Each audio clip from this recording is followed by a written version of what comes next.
Boletim é esse lugar novo da Santa Casa da Misericórdia de Lisboa para dizer cultura.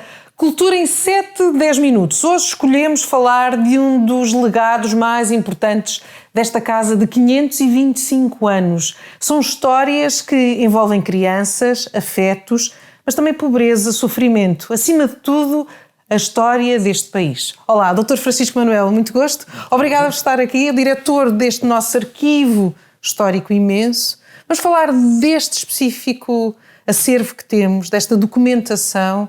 O que é que nos conta deste país? Primeiro de tudo, conta-nos também de uma história de misericórdia. Claro que sim, porque a misericórdia e os atores que estão ligados a ela têm que cumprir as 14 obras de misericórdia. Uma delas é tratar os doentes, é dar de vestir, de comer, de beber.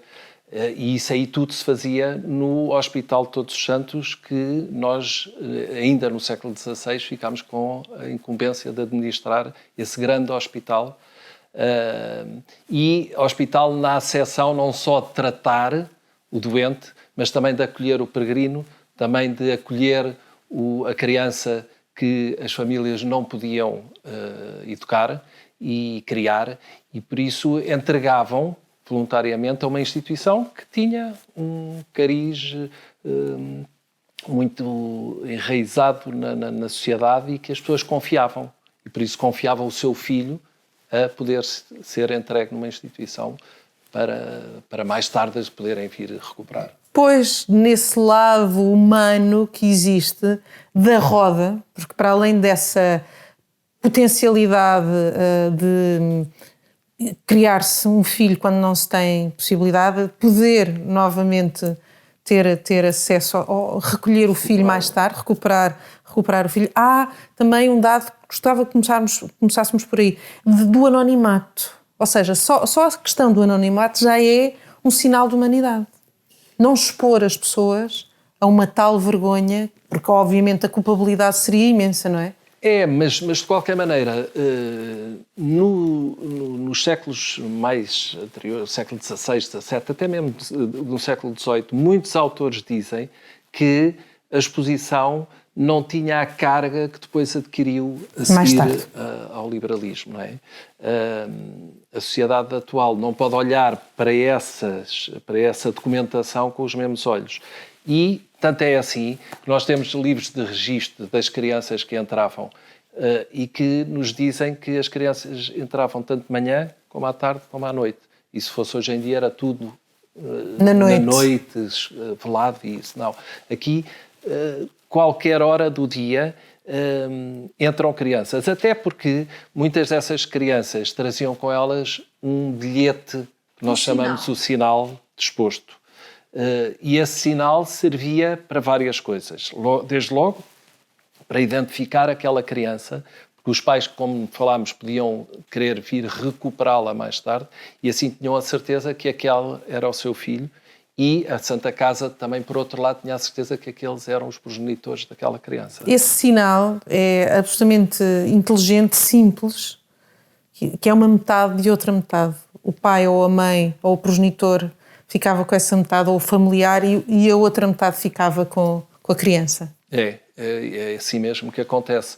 Em toda a Europa, na verdade. Exatamente. O que acontece é que a maior parte desses sinais são apenas registros escritos, mas que têm também eles uma carga emocional, uma carga afetiva, uma energia muito especial. Esta documentação, de facto, quando nós trabalhamos com ela...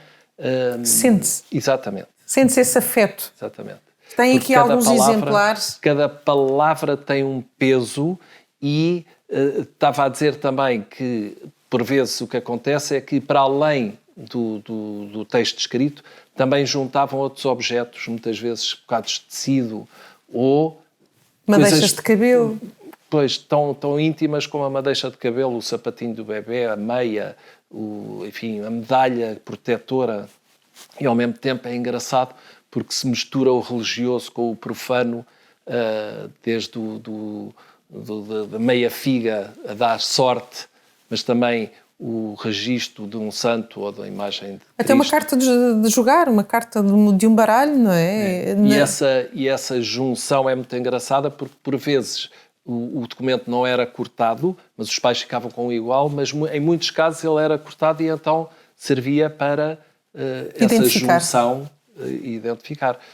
E é por isso que temos estes documentos, não é? Eles existem... Nós temos, de facto, aqui na Misericórdia de Lisboa, o maior conjunto, que há notícia, o maior conjunto mundial, temos quase 90 mil sinais, e por isso queremos muito promover esta documentação. E candidatá-la a património, a memória do mundo, através da Unesco.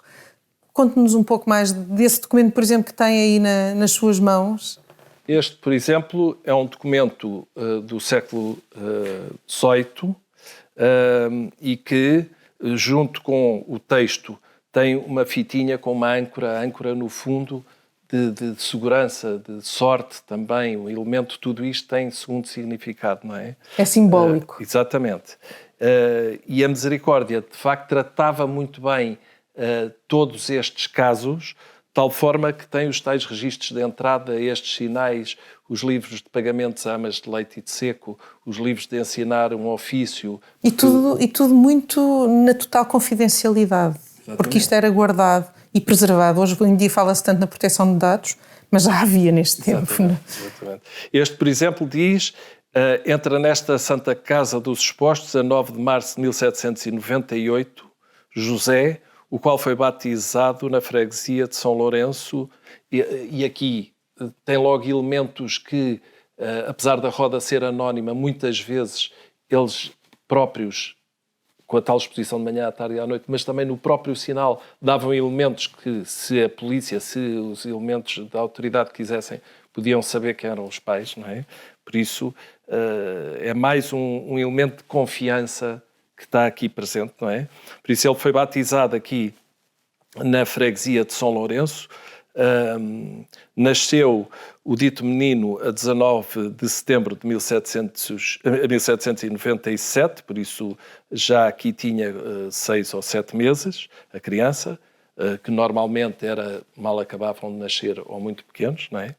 E isso é engraçado porque as crianças também, ao entrarem na roda, para não se ferirem, vinham todas enfaixadas em panos e, no fundo, também para reproduzir um bocadinho o ventre materno em que a criança está toda encaixada, e isso também ajuda a acalmar a criança, o bebê, não é? Claro. Este aqui depois também é engraçado porque diz aqui, vai vestido com 2 coeiros, um verde, e pronto, muitas vezes tem esta descrição do enxoval que a criança podia trazer, não é? Que também é muito engraçado e é um elemento, por exemplo, de muito interesse para estudo do tipo de tecidos e o tipo de enxoval. E o tipo de roupa que os bebés também... Usavam nessa altura. Para terminar, Dr. Francisco Manuel, falámos da candidatura à memória do mundo, diz-nos que este é o maior acervo do mundo, de uma forma, posso dizer, miraculosa, ao mesmo tempo, não é? Tendo sido Lisboa também afetada por um grande terremoto e tudo mais. Essa partilha com o mundo é essencial também para a Santa Casa da Misericórdia, para se poder, no fundo, também...